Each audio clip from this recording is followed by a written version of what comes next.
de los chícharos, ¿no? Eso es la polinización. Y bueno, esa era una gran ventaja del chícharo, que se polinizaba él solo. Entonces ahora nosotros sabemos que existe, antes de irnos a otra cosa, la polinización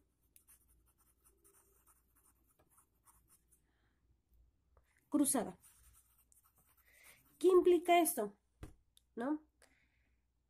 Yo tengo dos tipos de chícharos, los amarillos y los verdes, ¿no?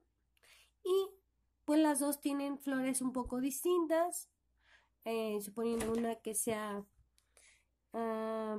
blanca y la otra va a ser un amarillo, bueno, voy a ponerle rosado, ¿no? Entonces ya, yo tengo mis dos plantas, están cercas, imaginemos que aquí hay una y acá hay otra, y las tengo no tan separadas, y da una ventisca de aire y mi polen, o sea, en este caso, por así decirlo, bueno, sí, el polen, que es lo que trae el esperma, se va a mi otra planta. Entonces, ¿qué está fecundando? Pues la otra planta. Y ya no está en la misma línea sucesora, o sea, ya no van a tener los mismos genes que la planta original. ¿Por qué? Porque se están combinando. Entonces a eso se le llama polinización cruzada. Ahora, la autopolinización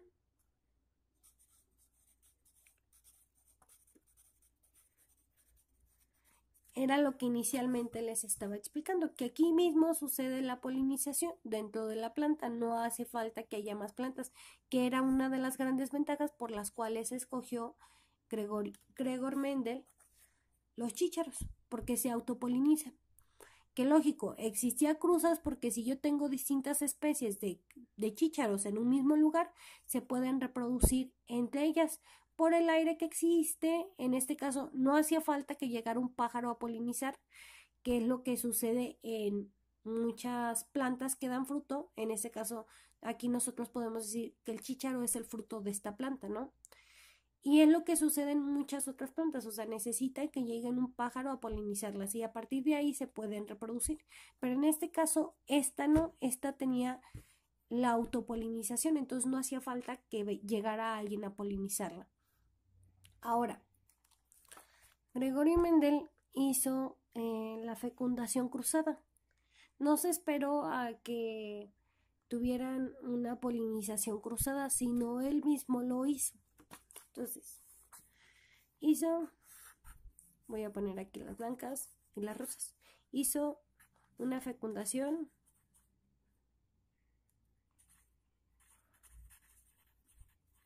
o polinización cruzada. Él mismo la hizo. Entonces, a partir de ahí, se dio cuenta que producía una vaina con chícharos de distinto color. Pero, pasado el tiempo, al haber hecho esta fecundación, bueno, aquí ya nosotros dimos origen, se podría decir, que a un nuevo genotipo, ¿no? Y este se llama BR. Bueno, aquí lo voy a poner. BR. Entonces, yo siembro una semilla del BR. Ya la planté. Surge la planta, ¿no? Ahí está la planta. Y ahora resulta ser que la BR aquí tiene dos opciones. Que la semilla va a dar una flor blanca o una flor rosa. Pero, oh sorpresa, me dio una flor rosa. Volví a cultivar otra semilla y me dio otra planta color rosa. Volví a sembrar otra semilla y me dio otra planta color rosa. Entonces, la primera generación me indicó que la flor color rosa era dominante. Me salían semillas de distinto color, pero aún así el gen recesivo de la flor seguía predominando del color rosa. La segunda generación de estas mismas semillas, cultivo,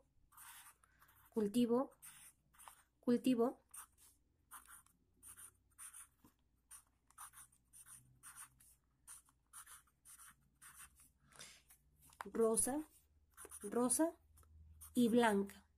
¿Eso qué me quiere decir? Pues que el gen blanco es un gen recesivo, que existe la probabilidad de que aparezca, pero no es tan alta la probabilidad. Y esa probabilidad ocasiona que aparezca en segundas generaciones, terceras generaciones, pero ya me dio un nuevo tipo de chícharo, ¿no? Ahora, vamos a explicar un cuadro. Se llama el cuadro de Punnett. Yo sé que aquí la Y mayúscula es dominante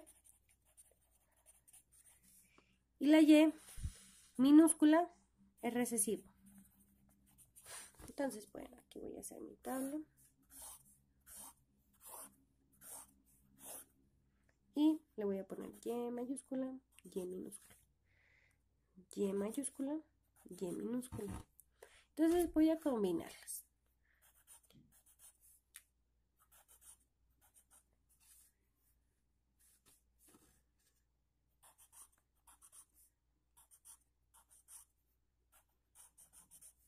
Entonces, aquí nosotros podemos ver lo que hicimos en el ejercicio anterior. Bueno, en el ejemplo anterior. Aquí existe la probabilidad, si yo pongo un gen dominante con un gen recesivo, ¿cuál va a ganar? El dominante. Gen recesivo con el dominante, ¿cuál va a ganar? El dominante. Entonces, aquí, si yo analizo, aquí hay dos probabilidades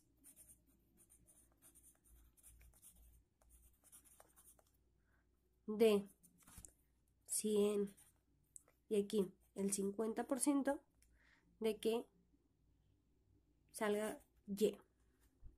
Y aquí tenemos el 50% y el 50%. Bueno, en el 50% solamente de que salga Y. Entonces, en total, si nosotros sumamos nuestros porcentajes, es un 200%. Ahora, ¿cuál es la probabilidad de que salga el recesivo?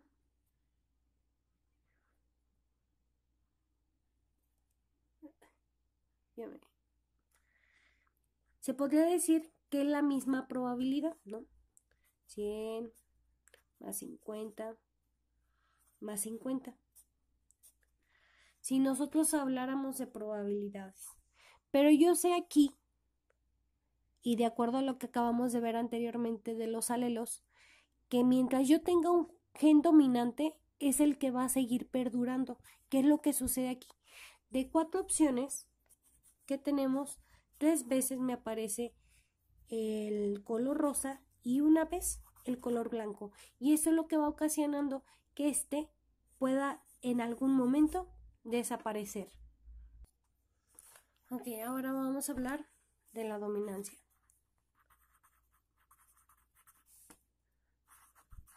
Entonces, en la dominancia, Mendel concluyó que un gen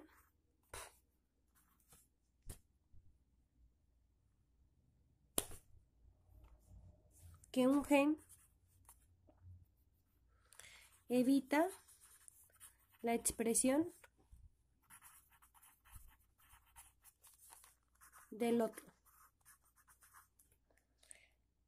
Y el otro, ¿cómo se le llamaría? Evita la expresión del otro. Entonces a este se le llama dominante. Y al otro este otro se le llama recesivo. Gen dominante. El gen dominante evita la expresión del otro, del gen recesivo. Ahora, también tenemos lo que es la segregación.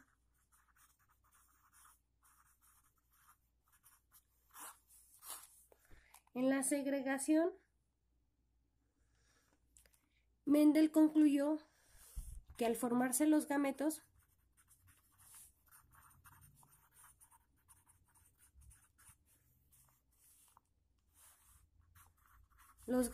que definen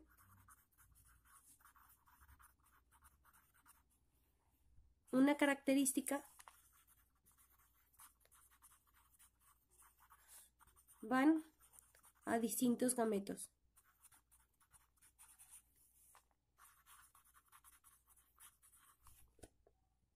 Bueno, nosotros podemos recordar cómo se hace la reproducción, la meiosis y la mitosis. Entonces ahí nosotros teníamos nuestra X, ¿no? Aquí. Entonces, yo lo separo y lo separo. Este es el masculino y este es el femenino. Entonces, ¿qué es lo que ocasiona? Que al momento de combinarse estas dos, ya sean totalmente distintos los gametos que se van a formar. ¿Estamos de acuerdo? Entonces, ahora, aparte de la segregación, tenemos también otros términos, como la que es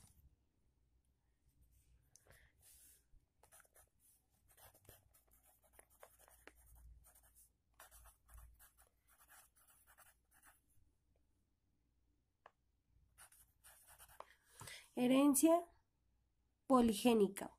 Entonces, en la herencia poligénica, ¿qué quiere decir esto? Bueno, nosotros encontramos factores que no se determinan a través del gen dominante o el gen recesivo, sino que son independientes. ¿Y cuáles son estas variables o la herencia poligénica? Encontramos el peso, el color de piel, la estatura. Entonces, esto son variaciones de un individuo a otro, o sea, no implica nuestros dos padres pueden ser muy altos y no implica que yo vaya a ser alto. Esto es se le llama herencia poligénica, significa que son variables independientes, alelos independientes, o sea, así van contribuyendo, pero no necesariamente el que yo tenga papás altos implica que yo vaya a ser alta. Puede venirme un gen de algún antecesor y yo tener una estatura promedio o un poco más baja. También tenemos lo que es dominancia incompleta.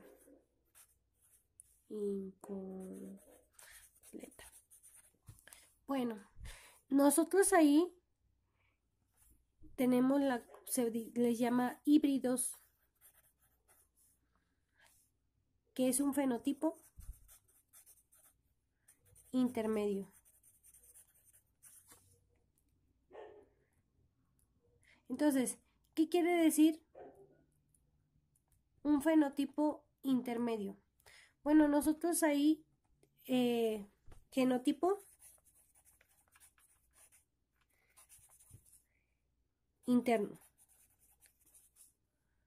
fenotipo externo. Entonces, internamente nosotros tenemos lo que es el genotipo y externamente se manifiesta el fenotipo. Entonces dice, dominancia incompleta, híbridos, fenotipo intermedio. Entonces, no, pues mi mamá es blanca, mi papá es, vamos a poner aquí, un negro, y yo no me parezco a ninguno de los otros, no salgo ni blanca, ni en este caso con color de piel negro. Entonces, pero salgo morena. Entonces, aquí hay una dominancia incompleta. Ninguno de los dos dominó. Hubo una combinación. Entonces, ¿qué es lo que sucede? Surge un híbrido.